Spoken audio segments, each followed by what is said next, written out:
paper magic will survive like the heat death of the universe, and will... Oh, it's a smuggler's copter. Would you like to crew this? And then it crashes because they don't understand arithmetic. All your cards belong to me. 2 minutes into macing him in the eyeballs, I switched to pepper spray. He's like, that's all right, refreshing. And went back to the mace. Magic is dying. I'm done. Selling everything. I might be a hoarder. And yes, I don't have the crayons or glue to explain this to you right now. Were you gonna die twice? Oil will be worthless before magic cards will. Well, okay, Dr. Man. That's Mr. Dr. Professor Jason. Hello, everybody, and welcome back to Brainstorm Brewery. I'm Corbin Hostler, joined, as always, by my co-hosts Jason, Alt, and DJ Johnson. Guys, did you know that a 1993 Alpha Black Lotus signed by Christopher Rush sold on eBay for $511,000 and $100? So $511,100 for the most expensive Magic card ever sold. I really hope somebody like prices righted somebody else with that last hundo. Exactly. Yes. It's just like, like they waited to the last. It's like two really rich like Monopoly guy, like Scrooge McDuck-esque guys sitting in their 90th story apartment, just hitting a button on eBay over and over, and one of them waits to the last seconds, like, just got him. Imagine batting $510,000 and then seeing somebody raise you $100 and being like, too rich for my blood. I assume somebody just had the higher. DJ said it. I gotta have a joke, but that's probably what happened, right? Somebody had their max bid set and put it to $100 over, and the other person had theirs set to $511,000 to be one over $510,000, and they just got. I used to use an eBay wild bot, when I was like doing a bunch of eBay stuff to buy cards, and I had a bot that would just like snipe people. Yeah, but then everyone has the bot, so no one's got the bot, right? So yeah, one of the people that taught me how to like buy and sell stuff way back in the day used to have an eBay bot that would only scrape for misspelled cards. Yeah, that's a good idea. Because they would search for with an E, you'd save it. Yeah, stuff like that, and they'd find just like the low bid auctions and just snipe them, like tropical islands plural, stuff like that. The classic dual Savannah and with one N, DUEL. Yeah, those were the days. Those were the days back when that wasn't just a thing where like, oh yeah, remember that fondly. I wish I had the that money actually worked then that I do now, when it was way easier to just. Well, and the foresight, of course. The crazy thing about this auction like of the money and the foresight are irrelevant. Of course, the bitcoins are what matter. Yeah, I am certainly one of the people who passed up an opportunity to receive payment in Bitcoin in 2012. So that one didn't work out great for me, but you win some, you lose some.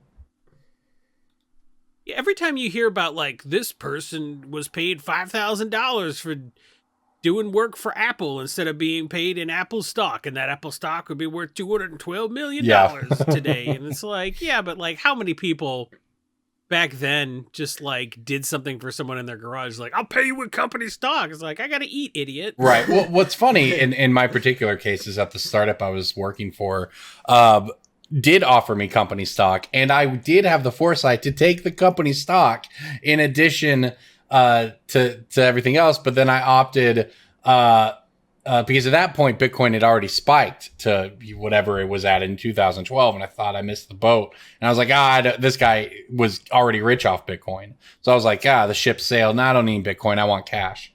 So rip.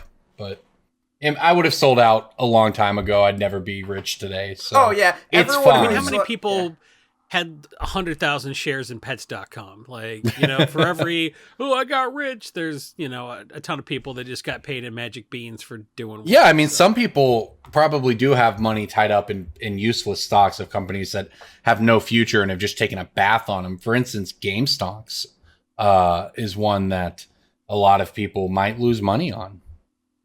Well, I think a lot of people buying into that at this point don't care. They're like, it's the Dark Knight. It's the scene. meme value. At this It's point. just it's a meme from the beginning. It's the Dark Knight scene. It's not about the money. It's about sending a message. Yeah. Well, message sent and received. I love it. Now it's like the Dark Knight Rises scene where it's like, we took Bruce Wayne's money. And it's like, you can't, wouldn't the stock exchange be like, I'm pretty sure when all those armed gunmen came in, we should just suspend all the trades for the day?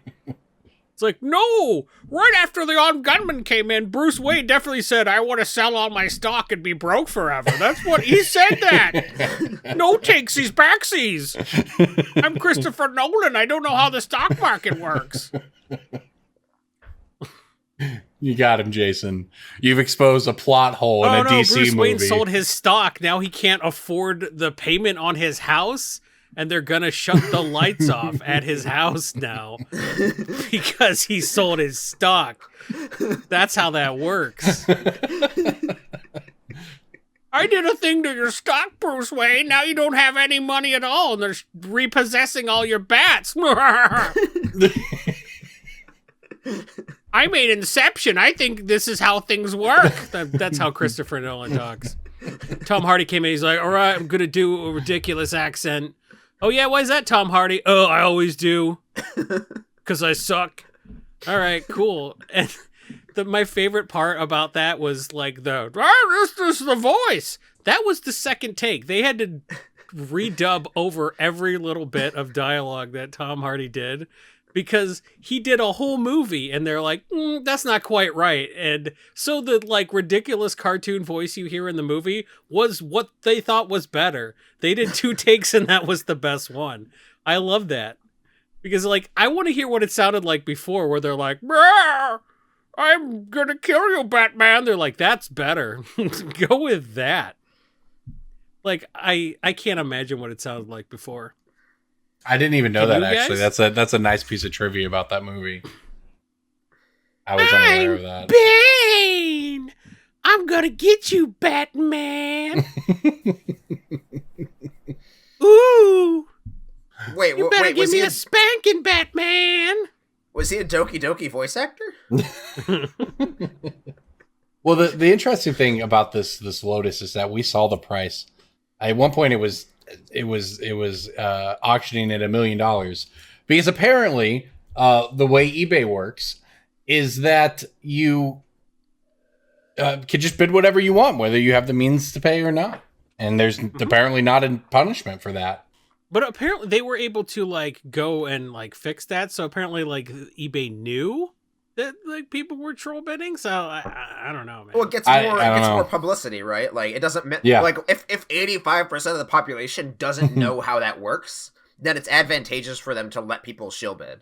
Yeah, you're right, actually. And I mean, the thing is, that's true. And this is veering into reserve list conversation, which I think we mostly want to avoid here. Simply, the reality is that these high prices and the headlines generated by this card selling for $500,000 and at one point having a bid of $1 million that caused headlines is that it just drives the price of all the cards like, you know, there's no card like this card, obviously, but all these old collectible, valuable Magic cards, it just moves them up a tick higher. Be listing our jeweled lotuses to get those crypto bros. Star City Games. I heard a lotus. Star City Games is offering $750 for Near Mint Underground Sea.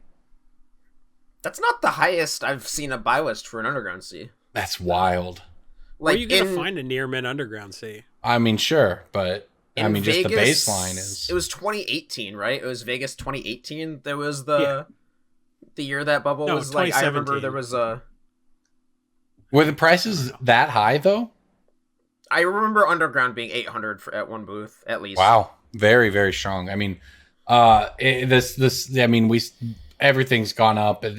We've talked about it last year, and we said what the pandemic has done to prices, and we were talking about $5-10 Commander cards that hit 20 or 25, and we were like, wonder where things go from here. How could it get even more broken? And I guess now we're seeing that. You're seeing $1,000 Gaia's Cradles. And this comes at a time when Pokemon is generating a lot of headlines. We did the episode on Pokemon. You can go listen to that in the archives. But at a time that that's generating a lot of social media headlines, at the time when this Gamestock thing has renewed people's interest in this sort of thing, there's also, the Bitcoin is up again. It's really an interesting time for the collectibles market. We are a garbage generation of weirdos. Right? Like, our parents are just like, put another 5% of my 401k. The company's going to match it up to 4%. Can you believe that? And then they're just like... And they're like, Mom, I sold money. my 30% fart coin and got 60% dog coin, and then I sold that and bought these big anime dolls, and then those are going to get flipped on eBay, and then the eBay currency is going to get turned into 16 eBay gift cards across 14 continents, and then I'll turn that into RuneScape gold. And like, that's and then you're just how saying our all this economy to your works. grandfather who like stormed Normandy.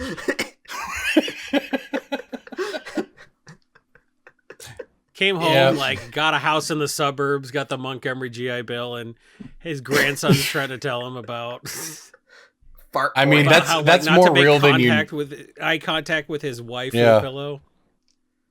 I mean, that's more real than you know, because when I was maybe like 10 years ago, my elderly grandfather was in the hospital for something, and we went to see him, and he wasn't dying, but he wasn't like, doing great, but he wanted me to explain to him what I did for a living.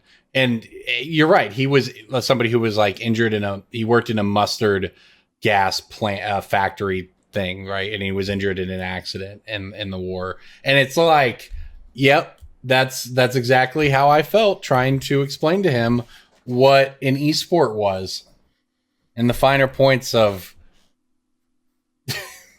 can't even, right? It's just it's Imagine just rough. somebody who almost died getting bayoneted by a Japanese guy, like in a Pacific Island campaign, like having his grandson explain how arbitrage from the Japanese foils market.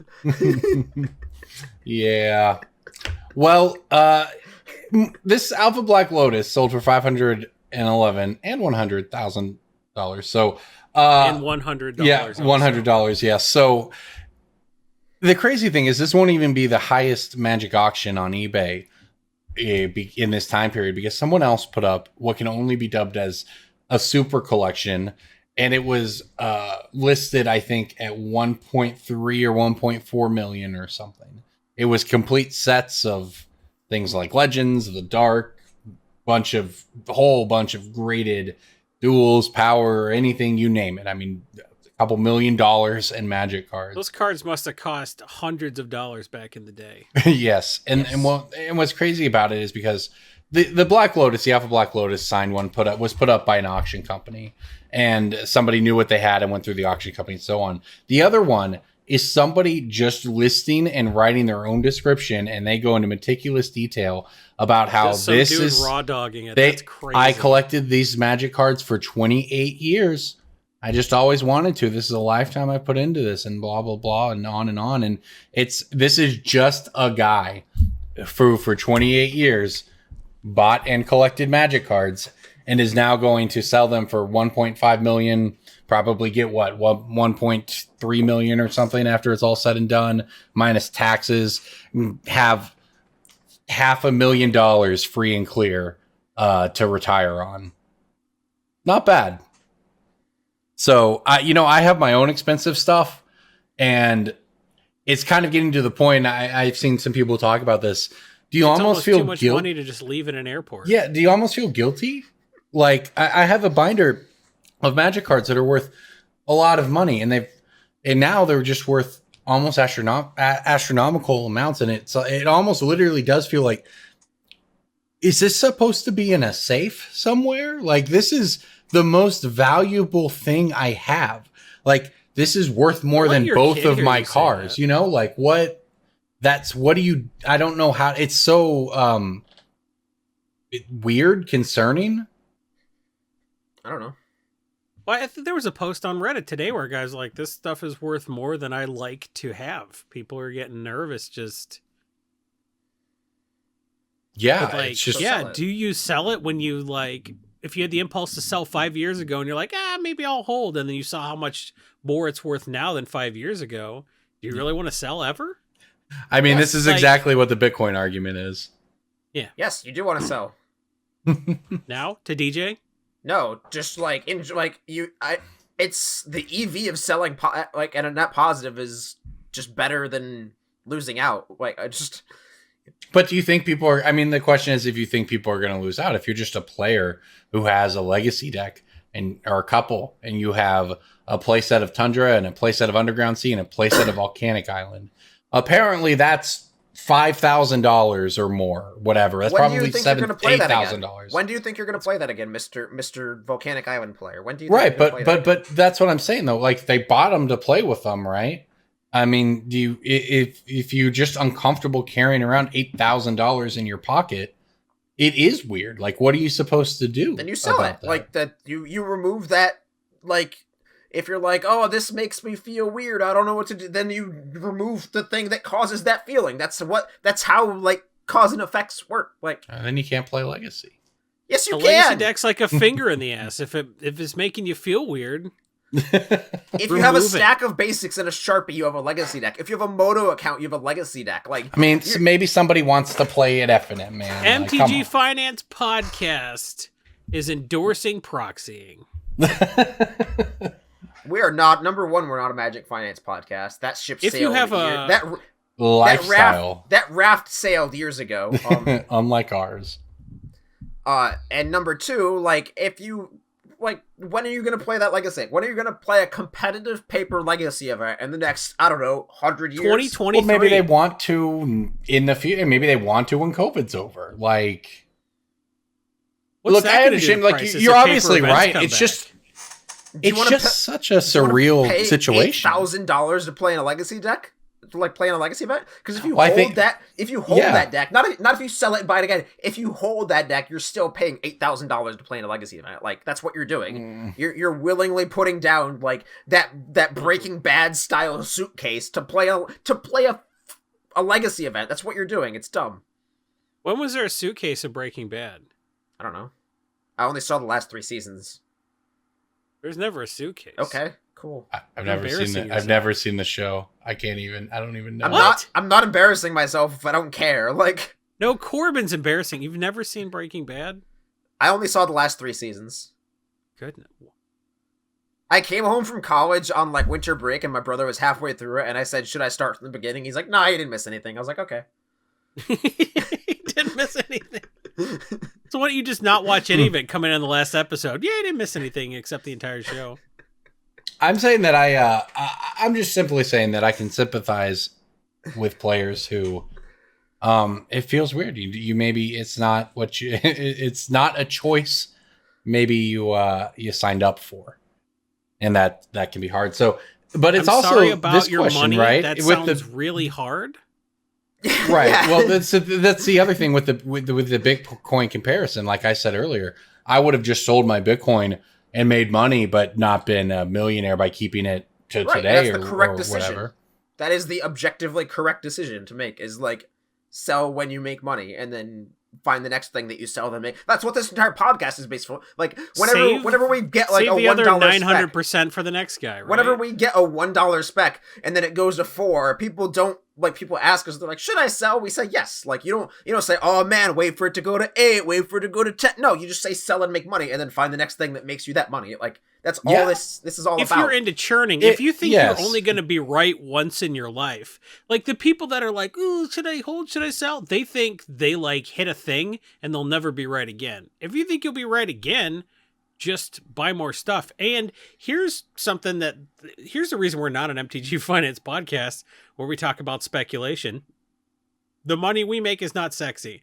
We'll take that money from a spec and go buy a collection, because you always make money on a collection because you just pay the right amount. You just don't pay too much and then you sell it for more, and that's not sexy. Stuffing envelopes to send to TCGPlayer is not sexy. Yeah. Well, so, we want to just have enough capital to buy another collection and then make our guaranteed 35% on that collection. And then we'll buy another collection with that money. So like, of course we're going to tell you to do the unsexy thing, but like, that's the reality. Here's the, I mean, look, obviously from a perspective of, what can you do to maximize your money, that sort of thing. I agree, but I want to give voice to this position. And the listeners can let us know if this actually describes anybody. But some people make honest living, but they've been playing Magic for 15 years and they have their underground seas and their volcanic islands. And maybe they like the idea of playing Legacy a year from now. Maybe they want to play again someday. Maybe they just want to collect them. But some people have this idea that it's a bubble, or they're scared it is. And there's almost a guilt in the tension between, I want to keep these cards, but are they worth so much I have to sell them? Is it irresponsible not to? But at the same time, you balance that with the idea of, wow, these are going up at such a rate. Is it, as a collectible, is a playset of Underground Seas that different than a base set Charizard? Is it that different than a baseball card or anything like that? So I think that's a position a lot of people may find themselves in, and it's just a difficult one to navigate. You mention other stuff because everything's going nuts right now, right? Like, and that's what I'm saying. It feels like a bubble. Rookie card sell for the most the hockey cards ever sold for just this year. Yeah, it feels like a bubble, right? And that's what people are scared of. And they whether they think it's going to go up or whether they just want to keep their legacy deck. There's this really weird. You'll feel guilty if it goes up later, but if it goes back down later because it feels like a bubble with the way everything's happening in the world right now, you also feel guilty. This isn't new. This kind of thing happened with paintings and all. This is rich people shit, but now rich people are buying stuff that like everybody knows about. Like, you never knew if a painting was painted by a guy and sold for 20 grand and somebody turned around and sold it for 200 grand and that person turned around and sold it for 2 million. It's like, why would you buy a painting for 2 million? And it's like, well, this painting was bought for $2 million, so now it's worth $2 million because somebody bought it for $2 million. Right. The person was me. Rich people used to do shit like this, but like you never knew about it because there wasn't the internet. Yeah. So it was like happening at these auction houses. You didn't know. Well, and that's but now like all this rich people shit is happening with like hockey cards and Pokemon stuff and Gamestock, right? Like that's the world, and that's why. Wait, you keep saying Gamestock. I mean, look, I feel like I'm not crazy, right? He's saying Gamestock. Corbin is pronounced Gamestonk. Gamestonk. I certainly started by calling it Gamestonk. I wanted to.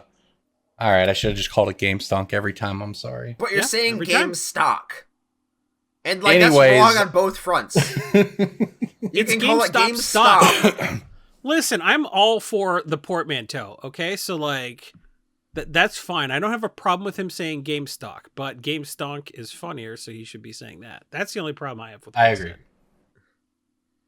Yeah, well, I think that's the thing with Magic, and it's the same thing that's happening there, is that it's the common people. I think the difference is, and the reason maybe why this is a hard decision for people, or why it's just kind of awkward to have this much money in a deck box for a lot of people, is that these aren't, most of us who got our Underground Seas at any point in the past 15 years didn't.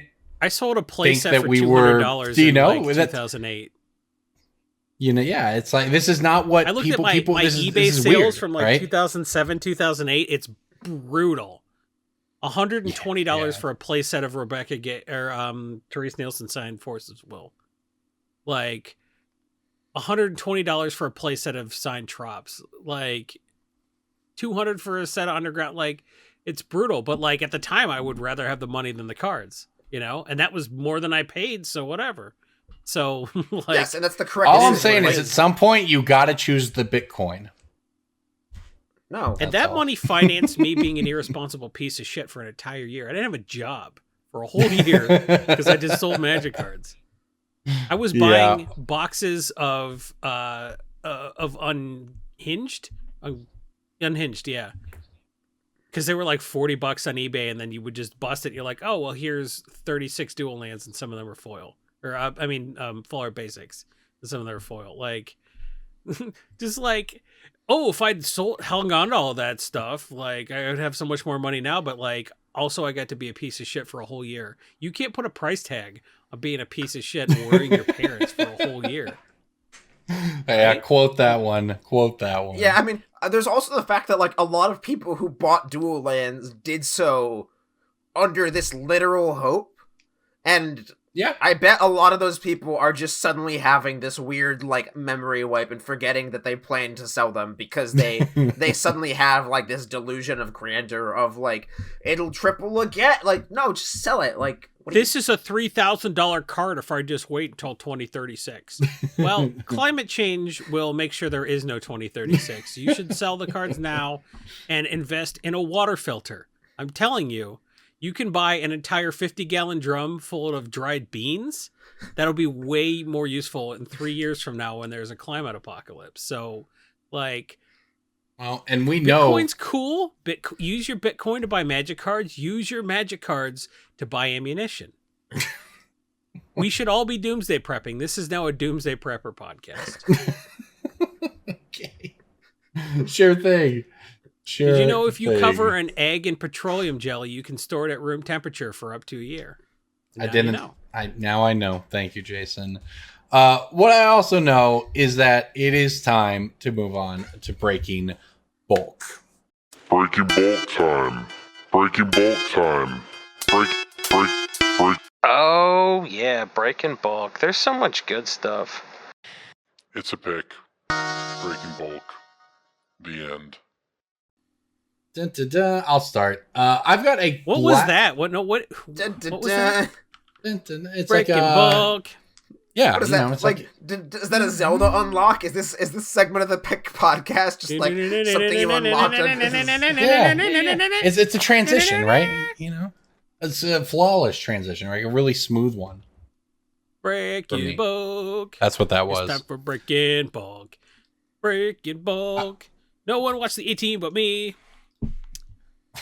All right. I have a black Cold Snap uncommon. Cold Snap? Yes. Is that a creature? It is. Is it the there's the cycle, right? Is it the one from the cycle? I do not believe it's from a cycle. I could be wrong. It does not involve snow in any way, I'll tell you that. Yeah. It does not, legitimately. Despite being from Cold Snap. It used to be worth more than it is now.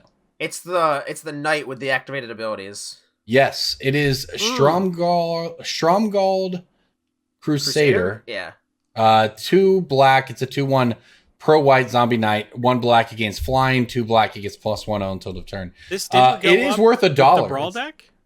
It's an uncommon worth $1, but it actually used to be worth $2 for a long time. So this is not necessarily, you know, a new addition. It's something that's fallen off as it's gotten power creeped out. But zombies and knights are still fairly popular, and it's still worth $1. I have a Tempest blue common. Winged Sliver? No, it is an instant. Shadow Rift. What? Oh, Popper. No. Orvar the All Form. Was Shadow Rift correct? Yeah, Shadow Rift is correct. Like how? It's Popper. This isn't the only common blue instant from Tempest worth money, is it? I'm just very good at the game. Some weeks. Jason, I'm just built different. What can I say? You're looking at my screen. You're the only one who picks bulk anymore. That's not true. I've been buying a lot of collections, but up your butt. That's what I Got him. Got him. Orvar the All Form really loves cards that target, draw you a card. You use this to make your creature unblockable, but also Orvar makes a copy of it. So Orvar is one of the more popular commanders lately. I think it's a dumb card for a dumb deck, but like, isn't that everything in Kaldheim is just giving us the dumbest decks.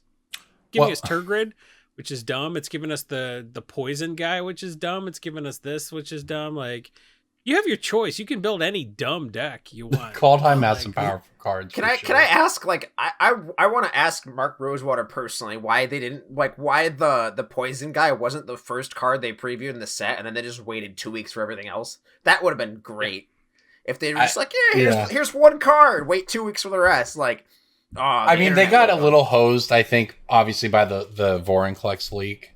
But like even that, people, I'm surprised people didn't just like panic buy like a leak they didn't want though, because like for all we know, they had a massive this is plan. a leak they don't want, but it was in a booster pack of Commander Legends. So like, wait, is that true?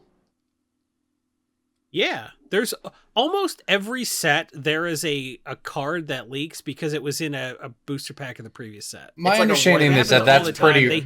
I thought that was pretty rare.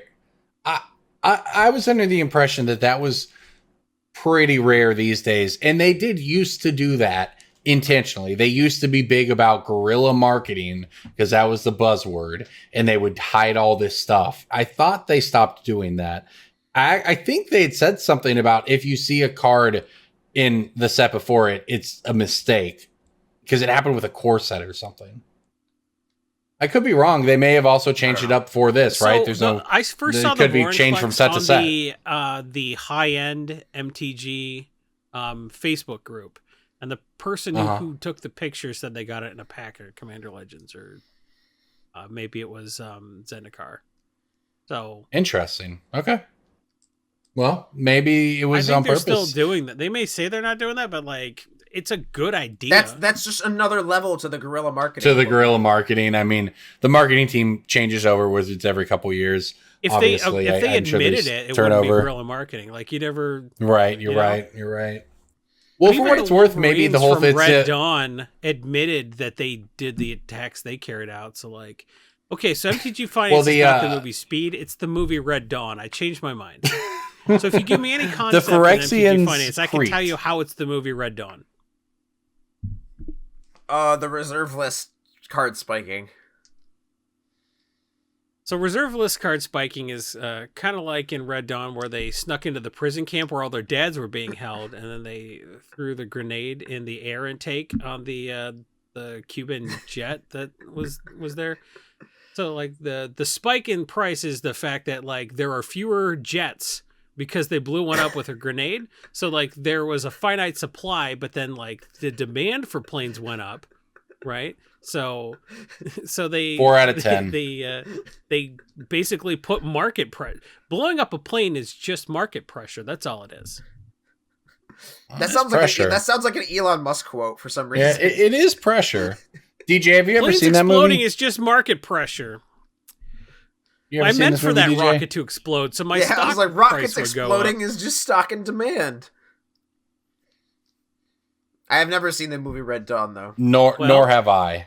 You're missing. Don't you're watch missing the with this remake. audience. Watch the original. Okay, one more MTG Finance concept. I'll tell you how it's like Red Dawn, then we can move on. Okay. People getting cards in worse condition than they wanted.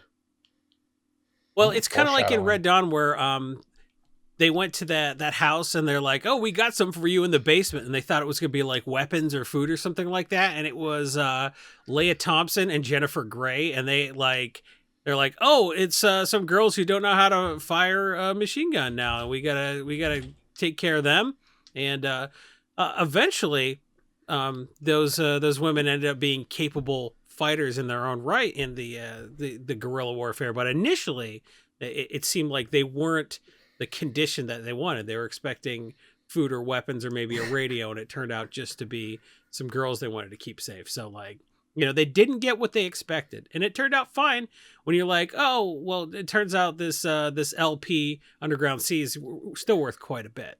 They're very valuable eventually, but initially it wasn't what you thought you wanted.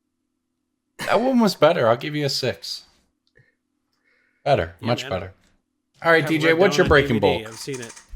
I have a card that was originally in Lorwyn, but the printing is from Dual Deck Elves versus Goblins. It is a red, I believe it's uncommon. Red uncommon. Oh.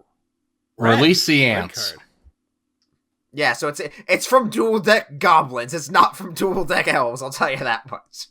Release the ants. From Lorwyn. There weren't a red goblin from Lorwyn. Blades of Velasvale. No. I don't think that card was in the Dual Deck. Maybe not. Of like never seen Dual Deck in my life. This could be, and then you threw me for a loop. Actually, I probably have this one, but I'm trying to remember. Is it a token? No, it's not a token.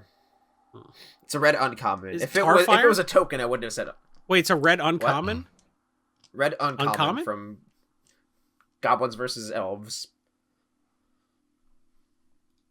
Man, I'm stumped. it was not It's an enchantment.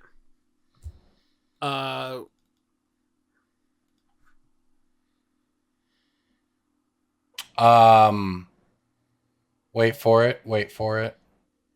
Coming. Goblin shenanigans. Boggart shenanigans. Yep, Corbin got it. Did Boggart You looked it up. shenanigans is No, I didn't. You looked it up. I started in Lorwyn, though. I had to think about it. it's a 3-mana red enchantment. It is a tribal goblin enchantment, and it just says whenever a goblin you control dies, it does 1 to target player. All I could So- think was Kira negotiations, and I knew that was Mercadian Mask, but I couldn't get the word Kira negotiations out of my head. You got me. What is Boggart shenanigans also stands out because when I was at a previous website I worked for, whenever anyone tried to type in the card shenanigans for Modern Horizons in their modern sideboard, it would always pull up Boggart shenanigans. I'd have to correct it. So I've You'd seen have that to card post a weapon lot for in my saying life. Shenanigans too many times, Yeah. like in the movie Red But yeah, Dawn. Anyways, what's that worth these days, DJ? like close to $2 for some reason. Woo. I mean, the for some reason is because there's very, very few of them out there. But like, why and would you people play 'em in your opt for the Goblin dual deck Bombardment printing deck? versus getting the cheapest possible printing? Why do you think that is? I mean, I don't think people particularly prefer the dual deck printing on this one because they have similar borders. The dual deck version is just worth more because there's fewer out there. Yeah. But or the dual But, deck like, anthology version at least has. So, a those of you different who have been border. listening forever, like occasionally DJ will find something like this. It's like, oh, the Garrick versus Liliana, the rack is worth $10 versus like every other rack is 50 cents. And it's just, the art was different on that rack. Or sometimes the border's different or something's like, it's slightly off. So like some of those like really obscure dual deck printings can be worth a lot more just because like, well, this is the first time it was in the new border, or the art's different, or it's just like super rare. So yeah, look out for stuff like that.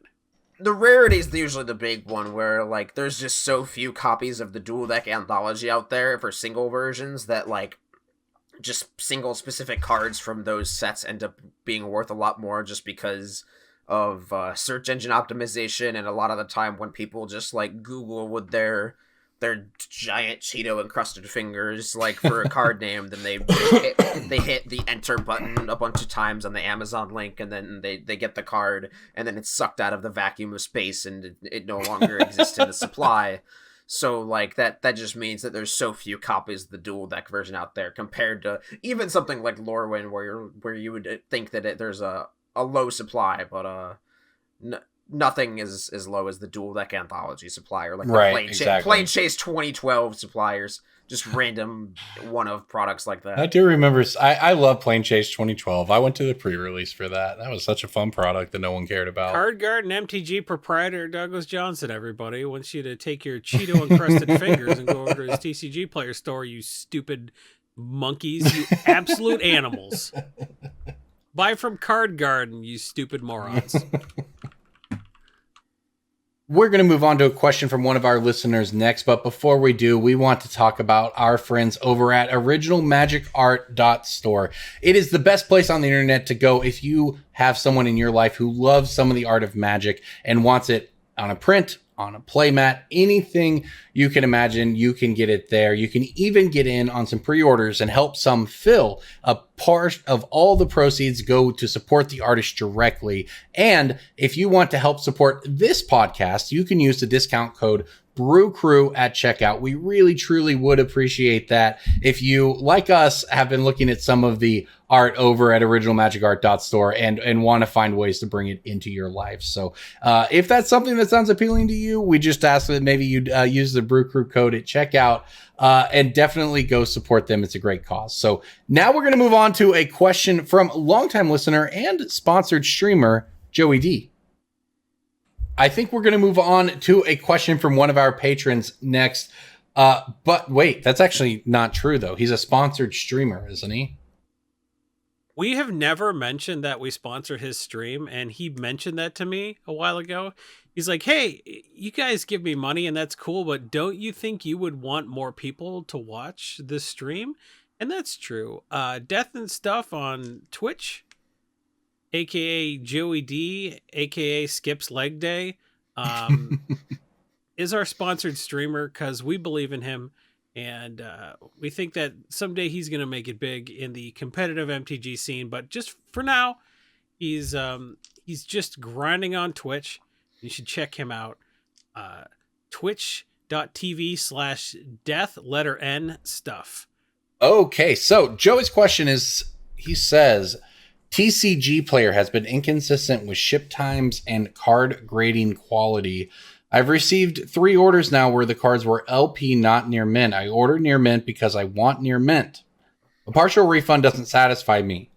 Do I start leaving negative feedback to send a message, or do I just take my partial refund and move along?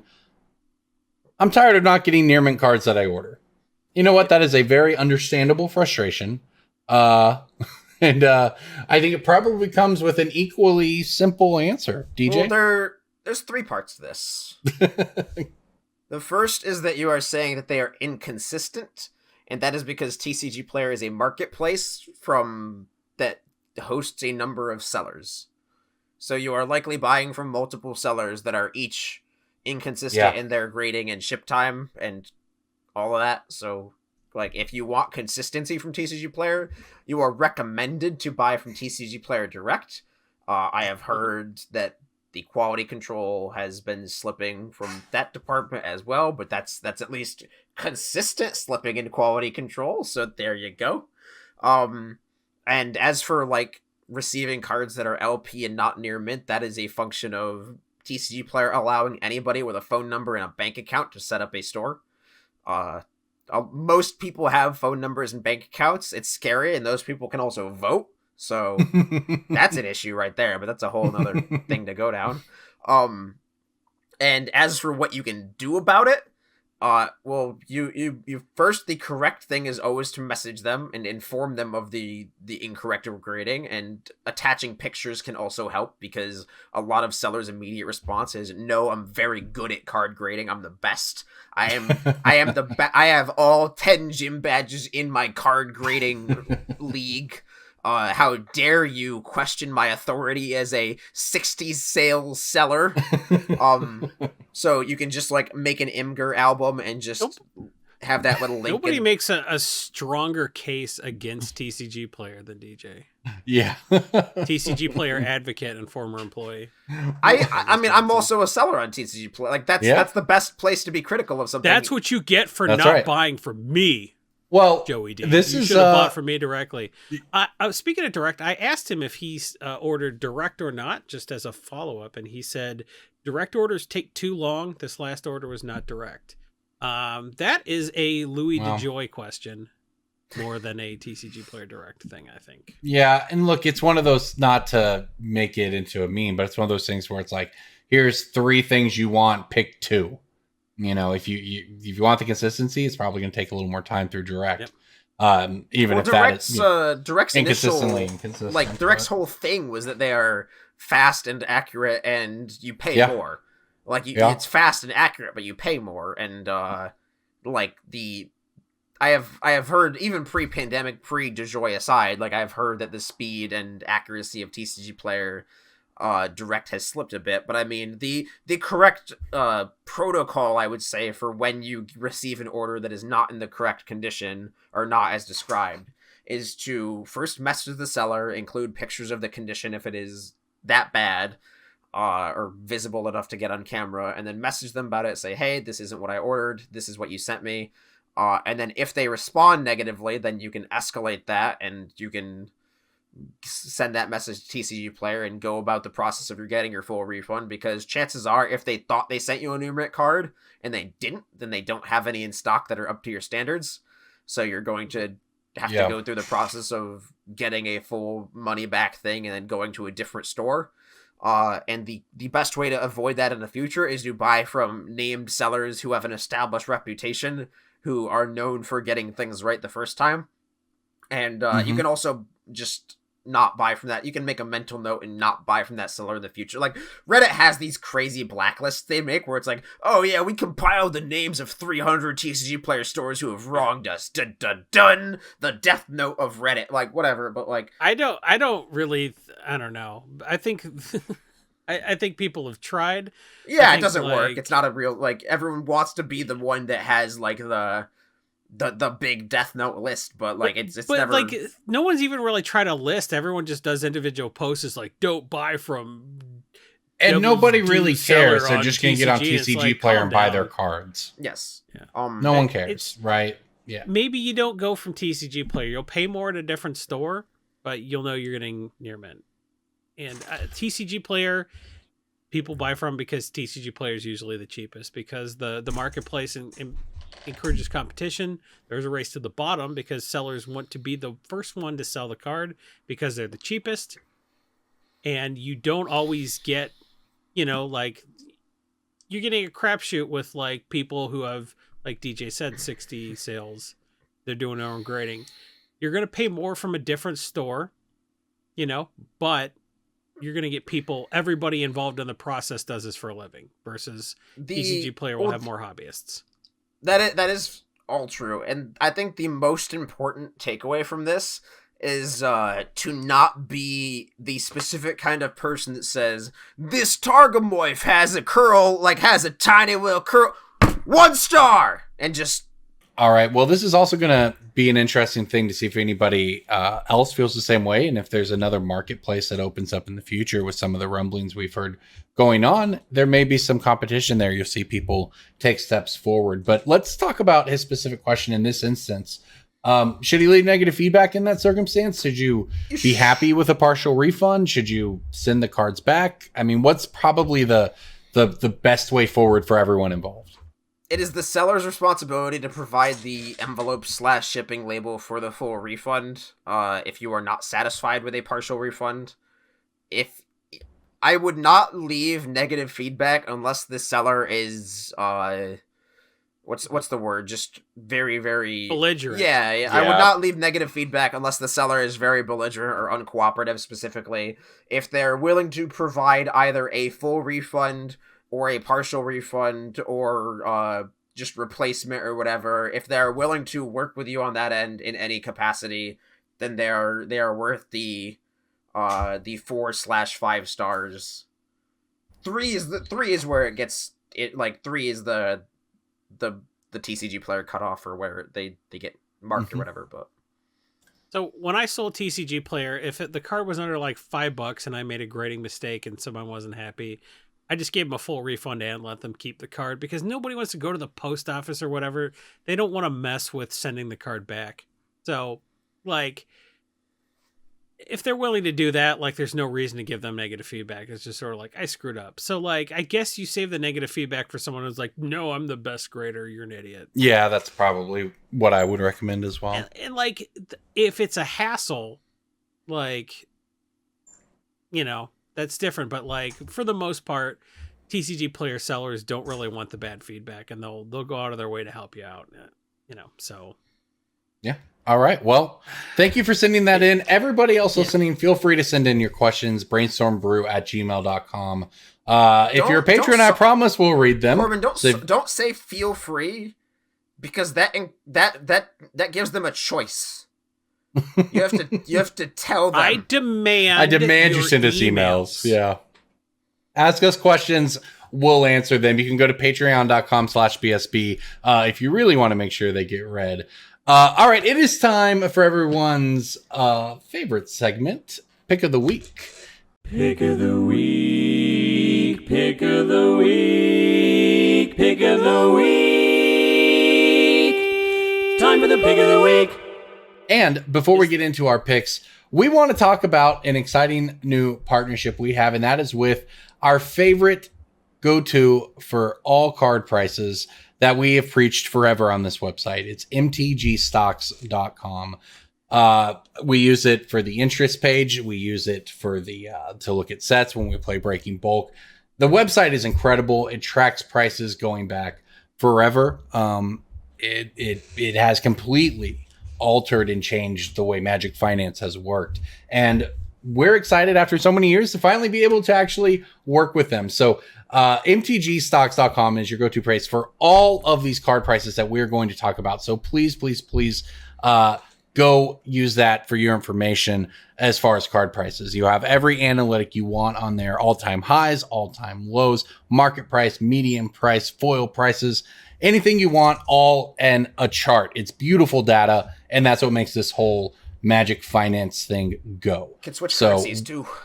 With that, that's right. The European market is covered as well. So with that said, I'm going to choose Wound Reflection from Double Masters this week. Corbin. Yes, DJ? Corbin, if you could go to the spreadsheet real quick that our $10 patrons also have access to, and if you could look at last week's pick of the week that was added to the spreadsheet during our set review. Well, we didn't do it on air. Who can blame me? Well, great minds, am I right? What does it say under DJs? Nobody's it says a great minds. This is going up as the result of Yorlock the Scorched Thrash. Yeah. Which one is that? Now, this is an interesting card. If you go to edhrec.com like I did, you'll notice that Yorlock the Scorched Thrash has Wound Reflection in it, and it is listed as a $5 card on Card Kingdom and a $7.50 card on TCGPlayer. That is upside down. Card Kingdom should always be more than TCGPlayer. Card Kingdom's not a marketplace. Card Kingdom has a very generous buy list. And Card Kingdom is the #1 seller of EDH cards.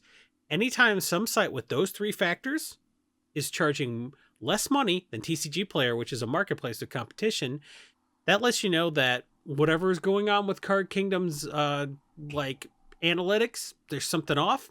They still have copies in stock for $5. They're $7.50 on TCGPlayer. Anytime a card is upside down like that, you know that the marketplaces are selling out first, and it's only a matter of time until they sell out at the current price on Card Kingdom. So EDH Rec lists those card prices next to each other. I really think it's valuable to see them next to each other.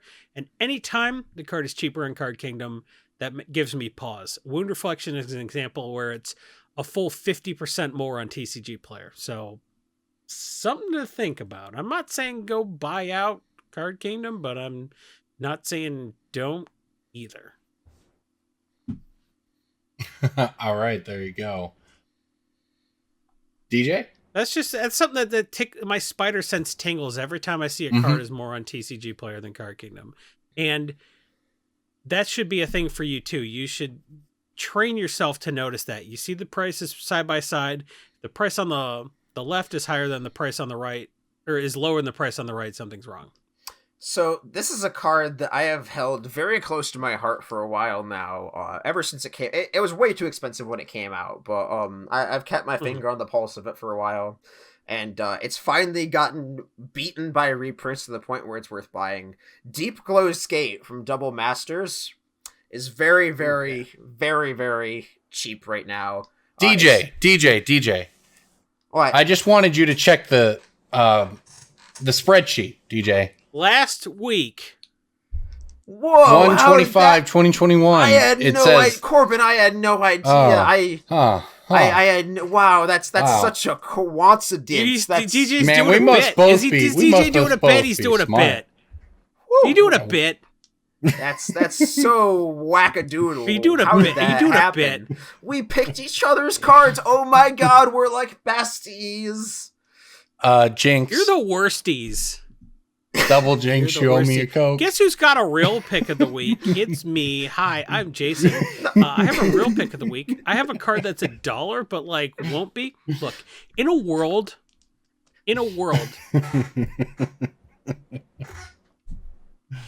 right, where people haven't turned off this podcast the yet. Go ahead. Is making a rare from Tempest called Whim of Volrath, a $14 card.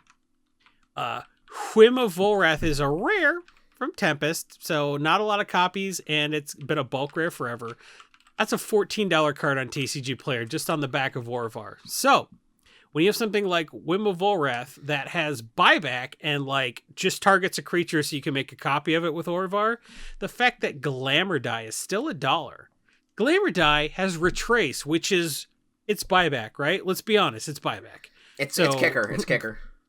It's kicker, right? Okay. It's multi-kicker. It's multi-kicker, discard a land. It's multi-kick. Yeah, exactly. They're all multi-kickers. So Glamour Die's kicker is like you get to play the spell again at the cost of discarding a card. It's essentially a Whim of Volrath that cost a 15th as much. Glamour Die, if the Orvar deck is here to stay, and it's increasingly looking like it could be a real thing, you're seeing 25-cent copies of Trait Doctoring. You're seeing $1 copies of Glamour Die, right? And you're seeing, like 50-cent copies of Shadow Rift, like my Breaking Bulk. So I'm not saying invest in hidden strings. I'm suggesting that a rare from a set like Eventide, which like is a forbidden Breaking Bulk set because everything's nuts in that set. A $1 rare from Eventide that is getting played in a deck that has the power to make a bulk rare $15 overnight, I think it's worth looking at. Glamour Die is my pick. I think that's a $5 card just waiting to happen. Stock is low. Enthusiasm's high. Get your die. Your Glamour Die. Or die. Sold out for $1 on Card Kingdom. Worth noting. What? Well said. I'll throw in another pick, a real pick this time. Fractured Identity is $9. It had previously got to about 10 and then kind of settled, but now it's at 9 and picking up steam again, looking like it's about to take off. So I think Fractured Identity probably is a $15 card in the next couple months. Certainly by the summer, as stimulus checks and tax returns will be rolling in. This card is poised to gain quite a bit in that time as a one printing commander rare from at this point 4 years ago. DJ, would you like to add I said that card was, man, I got a lot of flack on Reddit for saying I like Fractured Identity, so you know what? No, that card is pretty good. Are you going to try to ask me if I had another? Would you like to add another one, DJ? I would like to add one. I don't know if it's done tanking yet. So okay, it's card to watch alert. Yeah, like it's one of those cards that got real expensive and then just hard tanked. Ramos Dragon Engine. Yeah, was up to like close Wasn't to that in Mystery Boosters? It's not. It's in Commander Legends. It's one of like the etchy foily specially things. It's in the Jason. The best way I can describe this to you, it's in the set like Thrasios was in the set. So it's not in the set. Ramos Dragon wasn't Engine in the set. Why do you have to bring that? So okay. So if you're not well versed in Brainstorm Brewery lore, Corbin and I had what we call a spicy bet, and we say it like a spicy bet. I bet Thrasios was not in the set. Corbin bet it was. And then it wasn't in the set, and I lost the bet. It was. And but Jason it wasn't. It was in booster packs of the set, but it wasn't in the set. Look, I said Thrasios would not be reprinted, so ultimately I had to eat a 1 million Scoville gummy bear, and it ruined my night. And it ruined my next day as a shit lava. But I did it all for you. So if you go to our YouTube page, youtube.com/Brainstorm Brewery, you can see all kind of weird stuff. It's not just podcast episodes. It's clips of us playing video games. It's clips of us eating spicy gummy bears and crying actual tears and hiccuping. Like it's there's all kind of stuff. If you just consume this podcast as a podcast on a podcast app, you're missing out on so much by not going to YouTube. And if you just popped over to YouTube for like 2 seconds, you liked, subscribed, and finger blasted the bell icon so you would get a notification anytime we do other stuff. You might be surprised that we do a lot of stuff that isn't just a non-MTG Finance podcast.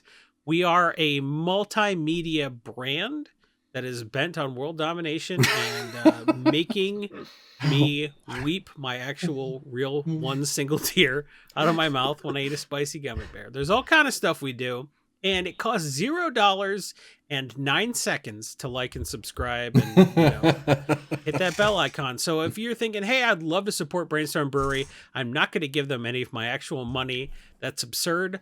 Why don't you subscribe to our YouTube channel? That would be a real $0 helpful thing. And I realize we're supposed to say that in the YouTube video, and we never do. But if you are watching on YouTube, hey, make sure to like and subscribe. Thanks for checking us out. And thanks for watching me cry my actual real single tear because that gummy bear hurt. And what hurt even more was the fact that Thrasios wasn't even in the set. And so everybody... If you survived that pitch, which you should have, and you will... Ramos Dragon Engine. I don't know if a dragon engine can fly in lore because this one's falling pretty hard off a cliff, and it's not. It's about to hit the ground. It's about to hit that $6-7 range, and this is just one to keep your eye on. When it finally just finishes tanking, you're gonna want to buy it again. You're gonna want to get these copies because this is just like what I know. They've done a lot of very powerful 5-color commanders in the past 4 years. But this is, and they're going to continue to. But it's going to be hard to make ones that are as powerful and as universally buildable as this. You're going to get a little tiny bit of pushback from Jason right now. I kind of think its initial price is not much of an indicator of its future price. I realize that that Ramos Dragon Engine was super popular in its day, for sure, right? But if you go to EDH Rex 5-color page, Golos, Kenrith, Sisay, Ur-Dragon, Morophon, Najeela, Joda, Niv-Mizzet Reborn are all higher, and all of those commanders were printed more recently than Ramos. So what DJ's saying is 100% true. It's very buildable, but also every more popular commander was printed after it. So that's something to think about. I tend to think that just... I think that is true. I also think that it is true that whenever this card is done tanking, it will still then be a card that goes in many of those decks and will still only have whatever printings it has. I think that even if it bottoms out at $4, even if it's never $20 again, it's probably my follow-up question would going to go back up.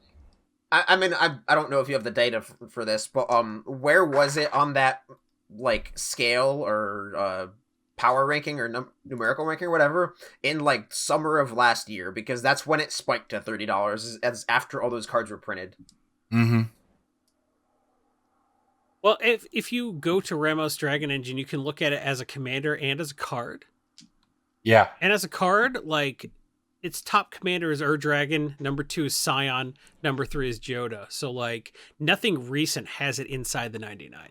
So I kind of think it was scarcity and the fact that it was in a $100 deck kind of drove the price up a little bit. I mean, I think that's true. It's just a question of what will. I mean, just dragon 5-color, just generic mythic rarity dragon is just likely to go back up when it's done bottoming out. So it'll be interesting to see kind of, I guess, how the price of the original tracks with the price of the special versions out of Commander Legends. Yeah, I mean, you make very good points. Well, I mean, luckily this was only printed as a foil, an etched foil, so they didn't really flood it. Yeah. So this has never been printed in non-foil, which sucks. But you have 2 foil versions to choose from, and I like the etched foil more. So it did get a reprint, and that kind of added to the supply. But at the same time, it didn't. It gave people who already have a Ramos Dragon Engine deck a better foil to buy. That's kind of, I'm interested to see how the foil etched one does. Well, it gave those people, so they had their one copy, right? And it was a taco. Yeah. And then they can put their second copy in a sleeve, and it mushes them together if you put them at opposite ends, and it makes the the single version. Well, I mean, if the ones Less- from less Commander curly. 2017 were a taco, like the new one's a taquito, right? It's like one of those tornadoes at the speedway on the roller. Like the sides you, physically touch each other. You remember those? I think they were called tech decks, maybe the like finger skateboards. Yeah. I want to build a skate park out of Commander Legends foils. 2 of them That's are a- half pipe for sure. Huh? You know, curly about it. foils are kind of like the movie. You ever just Red think Dawn. about the things you can do with these foils? I mean, look at this. Wait, Corbin, let him speak. That's too late. He stepped on my punchline. No, keep going. Oh yeah, you can make like a half pipe. That's the point. You can cut all that. We're No, done. it's fine. I don't care. Leave it. I don't care either way. All right. You kind of stepped on my punchline, like in the I movie know, I Red didn't- Dawn, where I all didn't those hear you, man. Cubans parachuted into that town of Montana and stepped on sovereign U.S. soil. It was a full-blown communist invasion, just like Corbin invaded my bit I was trying to do. And like in the movie Red Dawn, Corbin is kind of like the mayor of that small town that like just cooperated with the invading Cuban forces, and his own son was killed in front of him. You should watch the movie Red Dawn. Patrick Swayze is in the movie Red Dawn. Can you imagine? You're kind of spoiling the movie Red Dawn. Am I spoiling You know? it or am I celebrating it? Like no one complained I spoiled honestly the movie don't know. Speed. They're like, I gotta rewatch Speed. You two are the only 2 people who haven't seen Red Dawn. It was a fantastic documentary about the time the U.S. was invaded by Cubans. Powers All right, Booth good to was know. in the film. Powers Booth? What? How cool is that? Charlie Sheen was in the film. Patrick Swayze was in the film. Everybody was there. It was a party. They were the Wolverines. They shouted Wolverine more than Wolverine from the X-Men, and students at the University of Michigan combined shout the phrase Wolverines. So if you haven't seen Red Dawn and you're like, maybe I should see the remake, don't see the remake. Don't do that to yourselves. It's like Thor versus the North Koreans, I think. It's horrible. Don't do it to yourself. Don't see an 80s movie remake. See the original Red Dawn and you'll understand how it really encapsulates all of the concepts we're trying to teach you about MTG Finance. There you go, everybody. You've got some homework to come back next week with. So I guess there you have it. Professor Jason this week. There's Thank a you so fifth much, dawn, and everybody. The 5th dawn is red. Red Dawn. Thank you, everyone, so much for listening to Brainstorm Brewery. On whatever note that was, we'll call it there. We'll see you next week. Thanks for listening. Bringer of the Red Dawn. That's me.